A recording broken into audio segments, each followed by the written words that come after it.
Today I'm going to show you a really quick test to tell if you have a posterior pelvic tilt.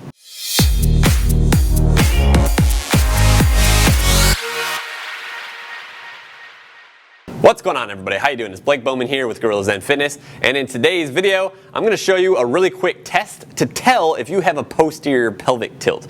Okay, you know, a lot of you have been asking me to make videos on posterior pelvic tilt, which is a backwards tilting of the pelvis, because I have a lot of videos on an anterior pelvic tilt, which is a frontal tilt of the pelvis. Okay, so I just really quickly wanted to make this video for you. It's going to be quick and dirty. I'm just going to show you a really simple way to tell if you have a posterior pelvic tilt. Like I said, posterior pelvic tilt happens when your pelvis is tilted backwards. Okay, so basically, to tell if you have this, you just find a point on your pelvis. This is the very same test that you would use to identify an anterior pelvic tilt. But basically, you find a bone on the front of your pelvis here. It's called the ASIS. Okay, it's a pointy bone.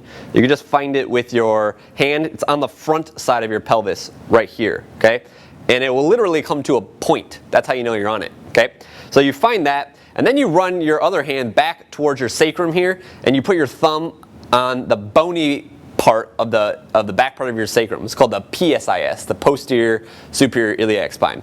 And essentially, if you find that the back side is lower than the front, okay, you have a posterior pelvic tilt. If you find that the front is lower than the back, then you have an anterior pelvic tilt. Okay, so it's the same test, but you're just basically, if you're tucked under like this, your lower side of your back is lower than the front of your pelvis. Like I said, you have a posterior pelvic tilt. If the front part is lower than the back, then you have an anterior pelvic tilt.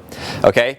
And it's really that simple. I just wanted to make this for you because I actually put together a guide recently that teaches you how to fix a posterior pelvic tilt if you have it. It's a workout that actually fixes a posterior pelvic tilt. Keep in mind too that when you have a posterior pelvic tilt, oftentimes it comes along with a forward shift of the pelvis. So it's very unlikely that you're just going to be tilted under like this. More likely than not, you're going to be tilted under like this, and your hips are going to kind of be pushed out in front of you. Okay, this is called sway back.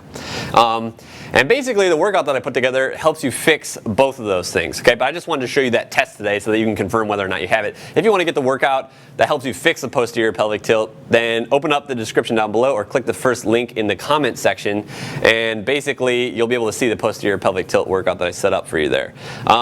If you want me to make a video about something specific in the future, let me know. If you're looking for another place to get that posterior pelvic tilt correction workout, click this. Don't forget to subscribe to my channel over here. If you want to see some more videos that I made about the posterior pelvic tilt, like I said, I'm going to be talking about that more. Check out this video right over here. As always, I appreciate you for watching, and I'll see you next time.